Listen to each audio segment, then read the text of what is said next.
Assalamualaikum warahmatullahi wabarakatuh. Perkenalkan, nama saya Ali Hosnan, NIM 229. Di sini saya akan mempresentasikan chapter 3, penilaian risiko. Nah, pada slide ini saya akan menjelaskan tahapan audit. Fase utama audit adalah penilaian risiko, merespon risiko, dan pelaporan. Setelah penerimaan klien atau keputusan lanjutan telah dibuat, tahapan pertama audit adalah menilai risiko klien dan merencanakan audit. Secara umum, fase penilaian risiko melibatkan memperoleh pemahaman tentang klien, mengidentifikasi faktor-faktor yang dapat berdampak pada risiko salah saji material dalam laporan keuangan, pelaksanaan risiko dan penilaian materialitas dan pengembangan strategi audit. Risiko salah saji adalah risiko bahwa laporan keuangan mencangkup kesalahan-kesalahan atau penipuan yang signifikan. The fase respon risiko audit melibatkan pelaksanaan pengujian rinci atas pengendalian dan pengujian substansif atas transaksi dan akun. The fase pelaporan melibatkan evaluasi hasil pengujian rinci dalam terang auditor pemahaman tentang klien mereka yang membentuk opini tentang kebenaran dan kewajaran keuangan klien melaporkan. Pada slide ini saya akan menjelaskan tahapan penilaian risiko. Perencanaan audit atas laporan keuangan mengharuskan auditor merencanakan audit mereka dengan menilai risiko untuk mengurangi risiko audit ke tingkat rendah yang dapat diterima. Risiko audit adalah risiko itu auditor mengungkapkan opini audit yang tidak tepat ketika laporan keuangan salah saji material. Sebuah auditor akan melakukan berbagai prosedur penilaian risiko untuk memastikan bahwa perhatian yang tepat diberikan akun dan transaksi yang paling berisiko salah saji material. Penilaian risiko tahap audit memberikan kesempatan untuk mengoptimalkan efisiensi dan efektivitas saat melakukan sebuah audit. Efisiensi mengacu pada jumlah waktu yang dihabiskan untuk mengumpulkan bukti audit. Efektivitas mengacu pada meminimalkan risiko audit. Sebuah audit yang direncanakan akan memastikan bahwa audit yang cukup dan tepat adalah dikumpulkan untuk akun-akun yang paling berisiko salah saji material. Nah, di slide ini saya akan menjelaskan fase respons risiko. Fase respons risiko audit melibatkan pengujian rinci atas pengendalian, transaksi, dan saldo akun. Jika auditor berencana mengandalkan sistem kontrol internal klien mereka melakukan pengujian kontrol. Auditor akan melakukan pengujian substantif rinci atas transaksi sepanjang tahun dan penguji substansif rinci saldo dicatat pada akhir tahun. Pengujian rinci ini memberikan bukti yang dibutuhkan auditor saat menentukan apakah laporan keuangan tersebut menurut mereka benar dan wajar. Untuk slide ini, saya akan menjelaskan menyimpulkan dan melaporkan audit. Fase terakhir audit melibatkan penarikan kesimpulan berdasarkan bukti yang dikumpulkan dan tiba pendapat tentang kebenaran dan kewajaran laporan keuangan. Pendapat auditor diungkapkan dalam laporan audit.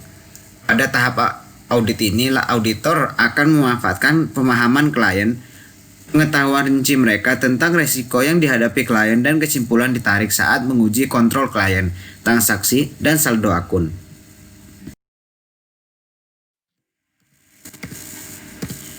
Di slide ini saya akan menjelaskan mendapatkan pemahaman tentang klien. Pada awal setiap audit, auditor harus mendapatkan pemahaman tentang klien mereka. Tujuan dari prosedur ini adalah untuk menilai risiko bahwa laporan keuangan berisi salah saji material karena sifat bisnis klien, industri tempat klien beroperasi, tingkat persaingan dalam industri tersebut, pelanggan dan pemasok klien, lingkungan peraturan tempat klien beroperasi. SA 315 atau SA 315 memberikan panduan tentang langkah-langkah yang harus diambil saat memperoleh pemahaman tentang klien. Untuk memperoleh pemahaman tersebut, auditor akan mempertimbangkan masalah di tingkat entitas, tingkat industri, dan tingkat ekonomi.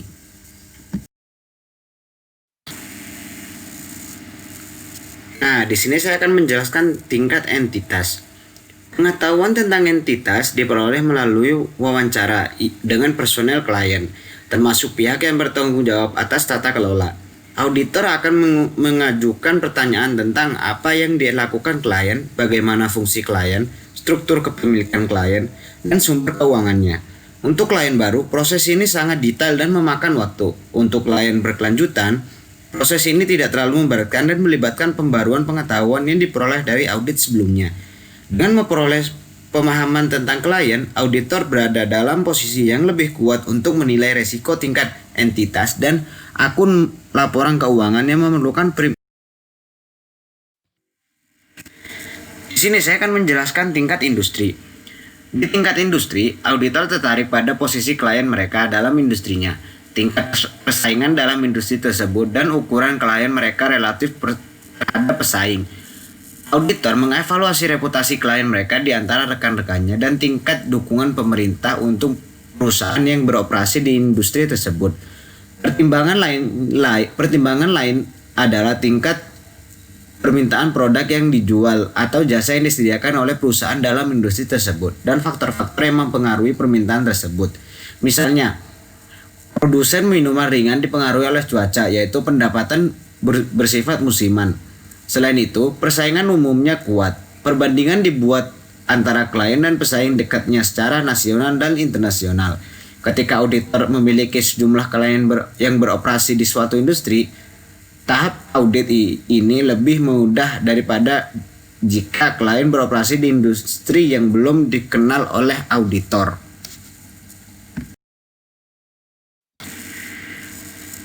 Nah, di slide ini saya akan menjelaskan tingkat ekonomi. Akhirnya, ketika memperoleh pemahaman tentang klien, auditor menilai bagaimana faktor tingkat ekonomi mempengaruhi klien. Kemajuan dan penurunan ekonomi merupakan suku bunga dan fluktuasi mata uang mempengaruhi semua perusahaan. Auditor prihatin dengan kerentanan klien mereka terhadap perubahan ini dan kemampuannya untuk menahan tekanan ekonomi, misal saat perusahaan sedang mengalami krisis ekonomi.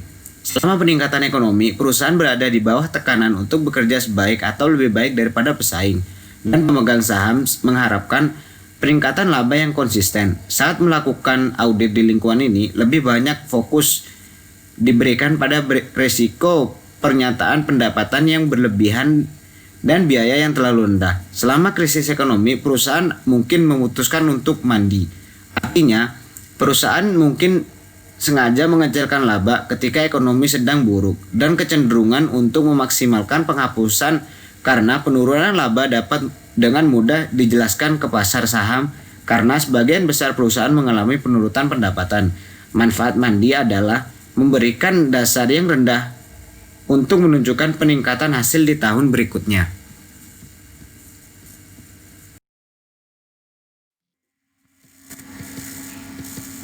Di slide ini saya akan menjelaskan risiko penipuan. Saat menilai risiko kecurangan, auditor akan mengadopsi sikap skeptisisme profesional untuk memastikan bahwa setiap indikator potensi kecurangan diselidiki dengan benar. Ini berarti bahwa auditor harus tetap independen terhadap kliennya, mempertahankan sikap bertanya dan mencari bukti yang kuat secara menyeluruh untuk memvalidasi informasi yang diberikan oleh klien. Auditor tidak boleh berasumsi bahwa pengalaman masa lalu mereka dengan manajemen klien dan staf menunjukkan risiko penipuan saat ini. Auditor dapat menggunakan tanda bahaya untuk memperingatkan mereka tentang kemungkinan terjadi penipuan. Tanda bahaya meliputi yang pertama, pergantian karyawan kunci yang tinggi. Yang kedua, personel keuangan utama yang menolak untuk mengambil cuti. Yang ketiga, manajemen yang terlalu dominan. Yang keempat, praktik kompensasi yang buruk. Yang kelima, pelatihan yang tidak memadai program. Yang keenam, struktur bisnis yang kompleks. Yang ketujuh, tidak ada atau tidak aktif staf audit internal. Yang ke-8, pergantian audit yang tinggi. Yang ke-9, transaksi yang tidak biasa. Dan yang terakhir, kontrol internal yang lemah.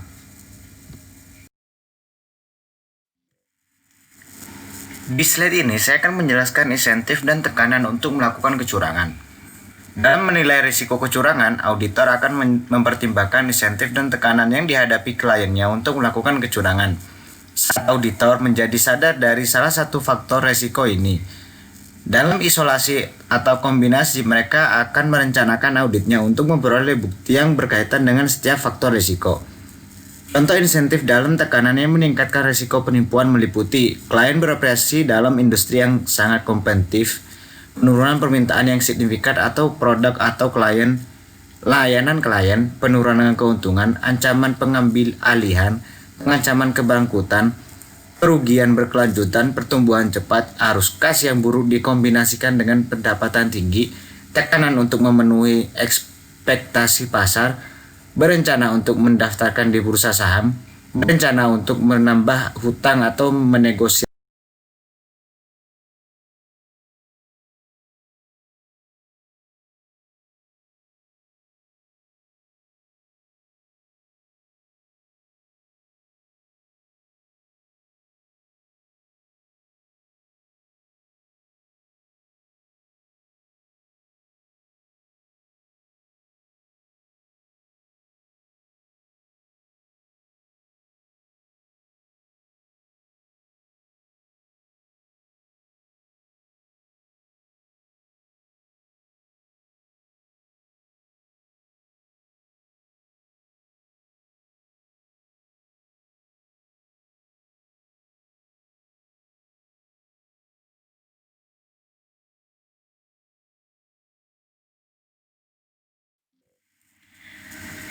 Pada slide ini saya akan menjelaskan peluang untuk melakukan kecurangan. Setelah mengidentifikasi satu atau lebih insentif atau tekanan untuk melakukan kecurangan, auditor akan menilai apakah klien memiliki peluang untuk melakukan kecurangan. Auditor akan memanfaatkan pengetahuan mereka tentang bagaimana kecurangan lain telah dilakukan untuk menilai apakah ada peluang yang sama di klien. Contoh peluang untuk melakukan penipuan menunjukkan bahwa penipuan mungkin telah dilakukan, namun keberadaannya tidak berarti bahwa penipuan telah pasti terjadi. Auditor harus menggunakan pertimbangan profesionalnya untuk menilai setiap peluang dalam konteks indikator risiko lain dan mempertimbangkan bukti yang tersedia secara menyeluruh.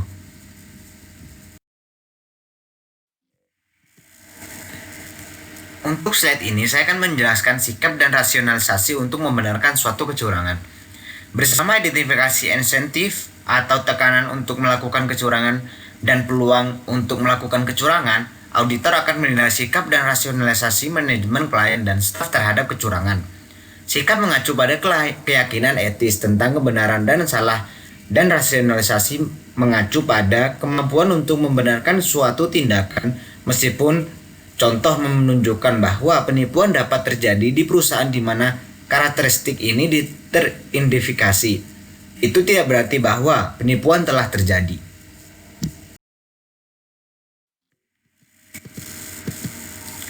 Di slide ini saya akan menjelaskan menjalani perhatian. Asumsi kelangsungan usaha dibuat jika diyakini bahwa perusahaan akan tetap menjalankan bisnisnya di masa mendatang. Berdasarkan asumsi ini, aset dinilai atas dasar bahwa aset tersebut akan terus digunakan untuk tujuan menjalankan bisnis dan kewajiban dicatat dan diklasifikasi sebagai lancar dan tidak lancar atas dasar bahwa klien akan membayar hutangnya pada saat jatuh tempo. Di tahun-tahun mendatang merupakan tanggung jawab atas tata kelola untuk menilai apakah perusahaan mereka kemungkinan besar akan tetap bertahan. Auditor bertanggung jawab untuk mendapatkan bukti yang cukup dan tepat untuk menilai validitas asumsi kelangsungan usaha yang dibuat oleh manajemen klien mereka dan pihak yang bertanggung jawab atas tata kelola ketika menyiapkan laporan keuangan.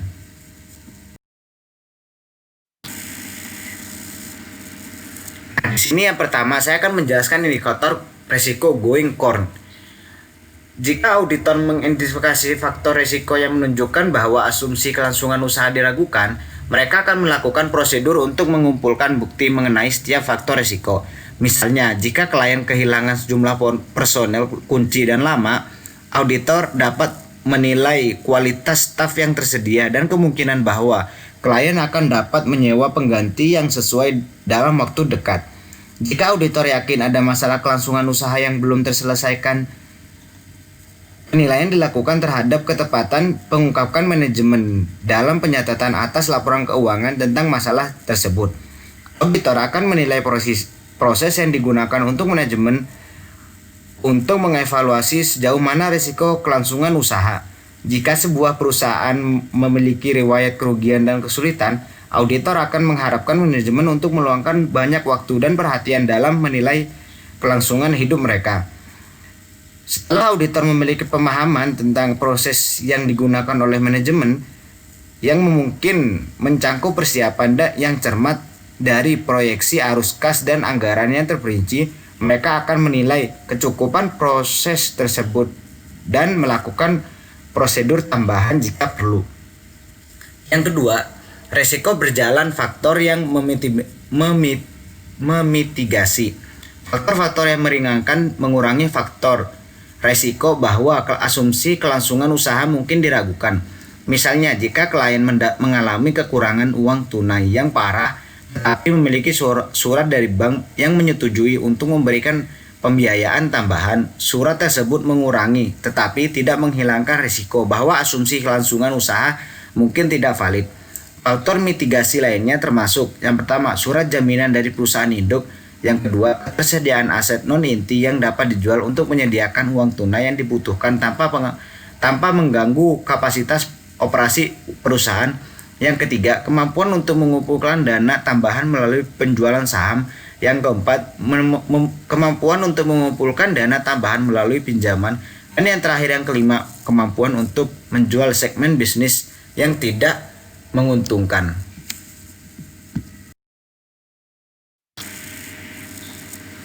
Untuk saat ini saya akan menjelaskan tata kelola perusahaan. Struktur tata kelola digunakan untuk memantau tindakan staf dan menilai tingkat resiko yang dihadapi, dan kontrol dirancanakan untuk mengurangi resiko yang teridentifikasi dan memastikan masa depan kelangsungan hidup perusahaan. Saat memperoleh pemahaman tentang klien yang terdaftar, auditor akan mempertimbangkan kepatuhan klien mereka terhadap prinsip dan rekomendasi tata kelola perusahaan ASX dan alasan klien untuk ketidakpatuhan. Jika berlaku, klien yang tidak menganggap serius kewajiban tata kelola perusahaan mungkin tidak menganggap serius kewajiban untuk menyiapkan laporan keuangan yang memberikan pandangan yang benar dan adil. Sementara auditor paling memperhatikan prinsip 4 dan 7 yang berhubungan dengan menjaga integritas dan melaporkan kegiatan pelaporan keuangan dan mengelola risiko. Penting bagi klien untuk mematuhi semua prinsip dan rekomendasi yang sesuai.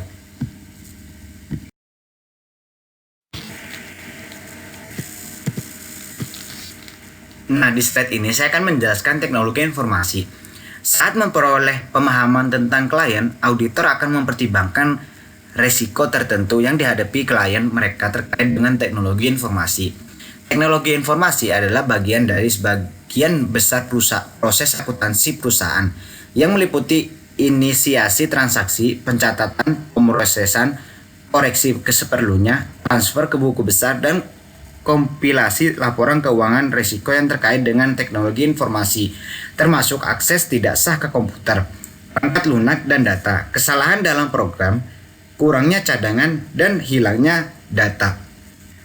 Akses tidak sah ke data dapat terjadi jika keamanan yang tidak memadai atau prosedur perlindungan kata sandi yang buruk. Akses tidak sah dapat menyebabkan data hilang atau terdistorsi.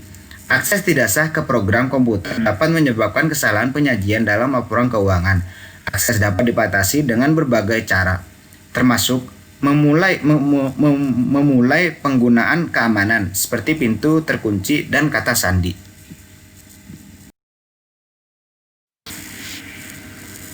Nah, di sini saya akan menjelaskan prosedur penutupan. Saat menyelesaikan laporan keuangan, klien akan menutup akunnya untuk periode keuangan. Item pendapatan dan pengeluaran harus mencangkup semua transaksi yang terjadi selama periode keuangan dan tidak termasuk transaksi yang terkait dengan periode lain dalam penutupan akun tersebut. Saldo aset dan kewajiban harus mencangkup semua item yang relevan akrual harus lengkap dan kewajiban konsistensi harus secara akurat dan sepenuhnya mencerminkan potensi kewajiban di masa depan. Dari perspektif audit, ada resiko bahwa prosedur penutupan klien tidak memadai.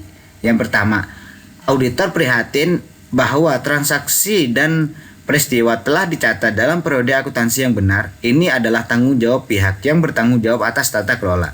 Merupakan tanggung jawab auditor untuk memastikan bahwa klien mereka telah menerapkan prosedur penutupannya yang tepat.